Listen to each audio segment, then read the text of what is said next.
It was midnight, August 15th, 1947. The world cheered. Crowds in Delhi danced in the streets, waving the new flag of India. In Karachi, men shouted, "Pakistan Zindabad," as the green crescent banner rose high. After 2 centuries of British rule, freedom had come. But at the very same hour, in the villages of Punjab and Bengal, in the trains leaving Lahore, in the dusty refugee roads stretching toward Delhi, a different sound filled the air. Not fireworks, not celebration, but screams. Independence came wrapped not in garlands, but in smoke, blood, and betrayal. In London, the British government had known what was coming. Reports arrived daily. District officers in Punjab wrote of mobs sharpening blades, of Sikh Jothas drilling in villages, of Muslim militias gathering arms. But the empire was tired. Bankrupt after the Second World War, unwilling to spend another pound on India, they decided to leave, fast. Lord Mountbatten, the last viceroy, announced that Britain would depart months ahead of schedule.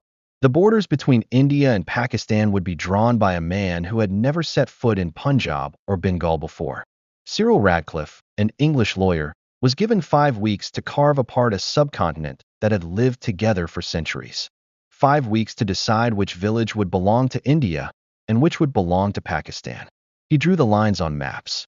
But those lines cut through homes, through families, through rivers and wheat fields. The British officials knew the chaos it would unleash.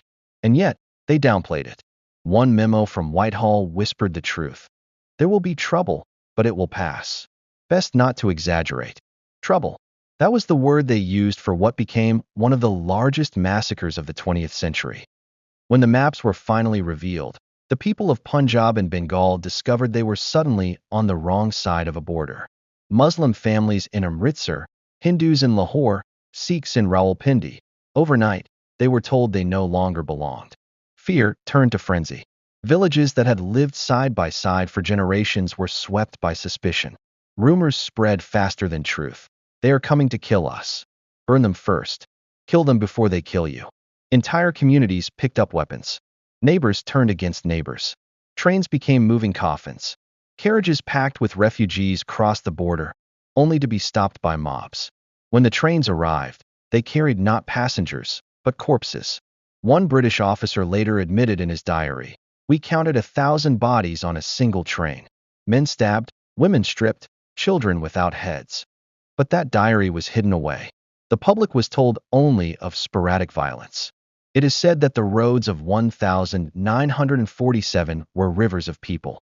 15 million human beings, Hindus, Muslims, Sikhs, abandoned their homes, carrying only what they could on their backs. They walked for miles under the blazing sun. Some dropped dead by the roadside.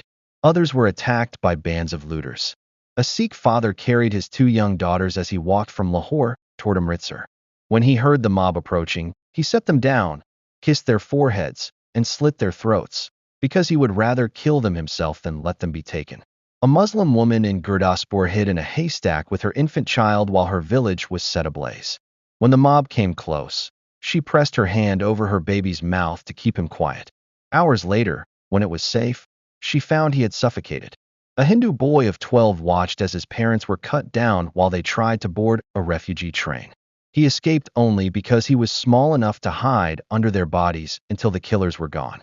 He grew up in a refugee camp, carrying that memory like a scar no one could see. These were not isolated stories. They were the everyday reality of partition. And yet, the world was told only that India had been peacefully granted independence. Why does the world not remember? Because the British made sure it would be forgotten. Diplomatic cables describing the massacres were censored. Reports of mass rape, of villages wiped off the map, of women abducted by the tens of thousands, locked away in secret archives. Foreign journalists were restricted.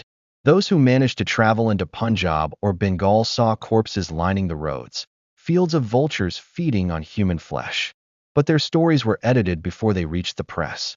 Mountbatten himself insisted that independence must be remembered as a triumph, not a tragedy. He posed for photographs with Nehru and Jinnah, smiling, as if the blood on his hands did not exist. And so the narrative was set. The British left gracefully. The Indians and Pakistanis fought savagely. The empire washed its hands clean. Perhaps the greatest silence of all was the women. Historians estimate that between 75,000 and 100,000 women were abducted during the partition.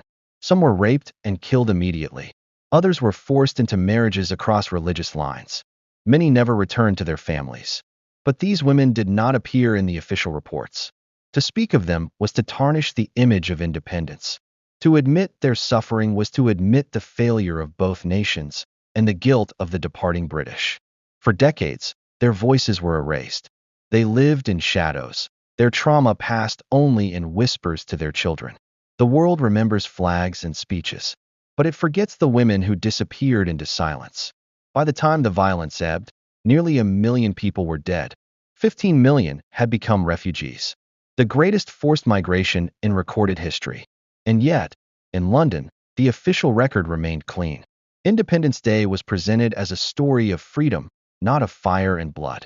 The British Empire, that had ruled with divide-and-rule policies, that had sharpened religious divisions for decades, walked away unscathed in the history books.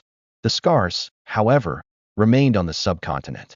Even now, the ghosts of 1947 have not vanished.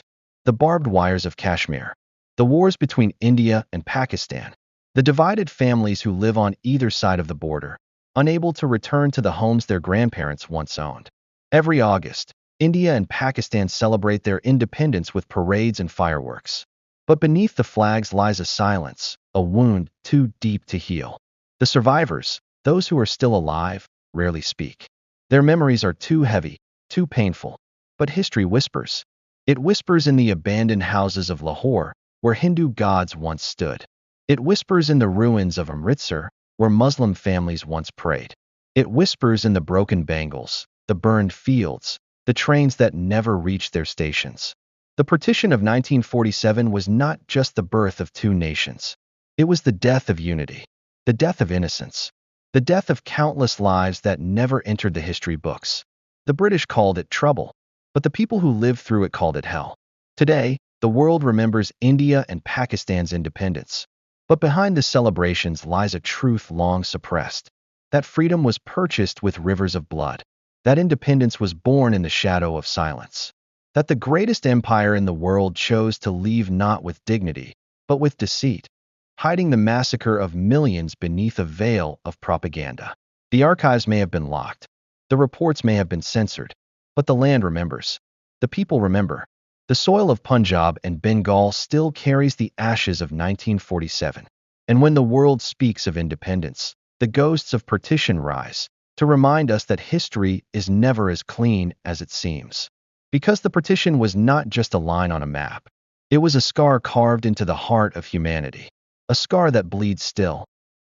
History tried to erase their voices, but we cannot. If this story moved you, I invite you to share your thoughts in the comments. Because remembering together is the only way these memories live on. The pinned comment is waiting for you.